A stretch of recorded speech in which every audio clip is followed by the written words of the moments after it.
ಇನ್ನು ಮಲೆ ಮಹದೇಶ್ವರ ಬೆಟ್ಟದಲ್ಲಿ ಹುಲಿಗಳ ಸಾವು ಪ್ರಕರಣದಲ್ಲಿ ಈ ಡಿಸಿಎಫ್ನ ವೈಫಲ್ಯ ಆರೋಪ ಕೇಳಿಬರ್ತಾ ಇದೆ. ಡಿಸಿಎಫ್ ಚಕ್ರಪಾಣಿ ಅರಣ್ಯ ಸಿಬ್ಬಂದಿಗೆ ಸುಖಾಸುಮ್ಮನೆ ಕೆಲಸದ ವಿಚಾರವಾಗಿ ಕಿರುಕುಳ ನೀಡುತ್ತಾರೆ ಅನ್ನೋ ಗಂಭೀರ ಆರೋಪ ಕೂಡ ಕೇಳಿಬಂದಿದೆ. ಈ ಹಿಂದೆ ದಿನಗೂಲಿ ನೌಕರರು ಪ್ರತಿಭಟನೆ ಮಾಡ್ತಾ ಇದ್ದ ವೇಳೆ ಅವರ ಕಷ್ಟವನ್ನು ಕೇಳದೆ ಬೆಂಗಳೂರಿನಲ್ಲಿ ಬೀಡು ಬಿಟ್ಟಿದ್ರಂತೆ. ಮಲೆ ಮಹದೇಶ್ವರ ವನ್ಯಧಾಮದ ಎಲ್ಲ ಎಪಿಸಿ ಸಿಬ್ಬಂದಿ ಪ್ರತಿಭಟನೆಗೆ ಬರೋದು ಗೊತ್ತಿದ್ರೂ ಕೂಡ ನಿರ್ಲಕ್ಷ್ಯವನ್ನು ವಹಿಸಿದ್ರಂತೆ. ಕಾಡಂಚಿನ ಜನರನ್ನು ವಿಶ್ವಾಸಕ್ಕೆ ಪಡೆದಿರಲಿಲ್ಲ. ಅರಣ್ಯಕ್ಕೆ ಪ್ರಾಣಿಗಳಿಗೆ ತೊಂದರೆಯಾಗುವ ಭರಚಕ್ಕಿ ಪ್ರಾಜೆಕ್ಟ್ಗೆ ಅನುಮತಿ ಕೊಟ್ಟಿದ್ರು ಅಂತ ಒಂದಷ್ಟು ಆರೋಪಗಳು.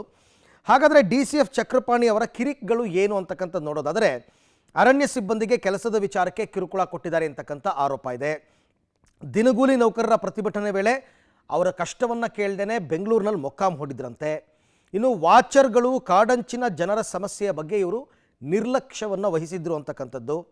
ಅರಣ್ಯಕ್ಕೆ ಅಪಾಯ ಇದ್ದರೂ ಭರಚುಕ್ಕಿ ಪವರ್ ಪ್ರಾಜೆಕ್ಟ್ಗೆ ಇವರು ಅನುಮತಿಯನ್ನು ಕೊಟ್ಟರು ಅಂತಕ್ಕಂಥದ್ದು ಇನ್ನೊಂದು ಆರೋಪ ಇದೆ ಇವ್ರ ಮೇಲೆ.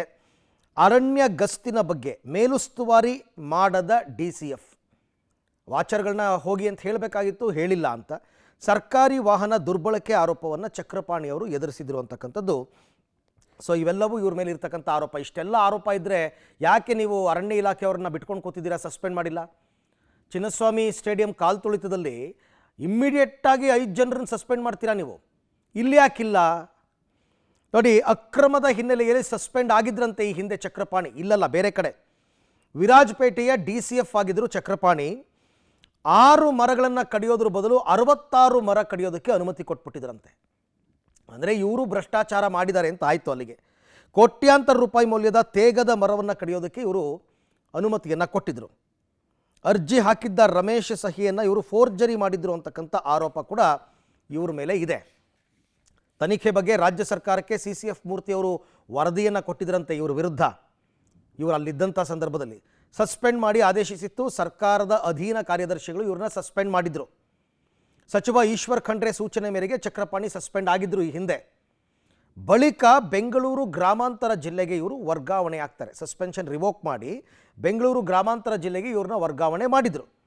ಆಯಿತು, ಬೆಂಗಳೂರು ಗ್ರಾಮಾಂತರಕ್ಕೆ ಬಂದ್ರಲ್ಲ, ಇಲ್ಲಿಂದ ಅವರು ಮಲೆ ಮಹದೇಶ್ವರ ಬೆಟ್ಟಕ್ಕೆ ಬಂದಿದ್ದು ಹೇಗೆ? ಹಾಗಾದರೆ ಯಾರ ಇನ್ಫ್ಲೂಯೆನ್ಸಿಂದ ಚಕ್ರಪಾಣಿ ಅಲ್ಲಿಗೆ ಬಂದರು? ತುಂಬ ಸೂಕ್ಷ್ಮವಾದಂತಹ ಕಾಡು ಅದು. ಬೆಂಗಳೂರಿನಲ್ಲಿ ಅಧಿಕಾರವನ್ನು ಬಿಟ್ಟುಕೊಡೋ ವಿಚಾರಕ್ಕೂ ಇವರು ಕಿರಿಕ್ ಮಾಡಿದ್ರಂತೆ.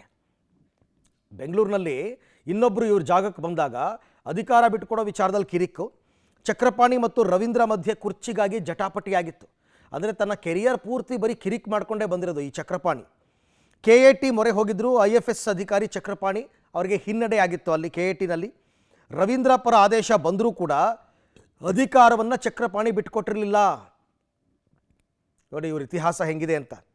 ನಂತರ ಬೆಂಗಳೂರಿನ ಮತ್ತೊಂದು ವಿಭಾಗಕ್ಕೆ ಇವ್ರನ್ನ ವರ್ಗಾವಣೆ ಮಾಡ್ತಾರೆ. ಆಮೇಲೆ ಮಲೆ ಮಹದೇಶ್ವರ ಬೆಟ್ಟದಲ್ಲಿ DCF ಕುರ್ಚಿ ಖಾಲಿ ಇದೆ ಅಂತ ಗೊತ್ತಾಗಿ ಅದಕ್ಕೆ ಇವರು ಫೈಟ್ ಮಾಡಿದರು.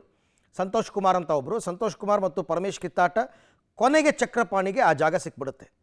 DCF ಆದ ಬೆನ್ನಲ್ಲೇ ಮರ ಕಡಿಯುವ ಪ್ರಸ್ತಾವಕ್ಕೆ ಅನುಮತಿ ಕೊಟ್ಟರು. ಒಟ್ಟಾರೆ ಇವರ ಎಂಟೈರ್ ಕೆರಿಯರ್ ಇದೆಯಲ್ಲ, ಈ ಎಂಟೈರ್ ಕೆರಿಯರು ಬರೀ ಕಿರಿಕ್ಕುಗಳಿಂದಲೇ ಕೂಡಿದೆ. ನಾನು ಕೇಳೋ ಪ್ರಶ್ನೆ, ಇಷ್ಟೆಲ್ಲ ಗೊತ್ತಿದ್ರೂ ಕೂಡ ಮತ್ತೆ ಅವರನ್ನು ನೀವು ಉದ್ಯೋಗದಲ್ಲಿ ಹೆಂಗೆ ಮುಂದುವರಿಸ್ತೀರಾ? ಬರೀ ಸಸ್ಪೆನ್ಷನ್ ಅಲ್ಲ, ಇವರ ಕೆಲಸವನ್ನೇ ರದ್ದು ಮಾಡಬೇಕು ಅಂತ ನಾನು ಹೇಳೋದು.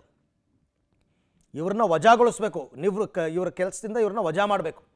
ಇಷ್ಟು ಬ್ಲ್ಯಾಕ್ ಮಾರ್ಕ್ ಇರ್ತಕ್ಕಂಥ ಅಧಿಕಾರಿಯನ್ನು ಹೆಂಗೆ ನೀವು ಒಂದೊಂದು ಸರ್ತಿ ಬೇರೆ ಬೇರೆ ಕಡೆಗೆ ವರ್ಗಾವಣೆ ಮಾಡ್ಕೊಂಡು ಇಟ್ಕೋತೀರಾ ಅಂತ ಪ್ರಶ್ನೆ.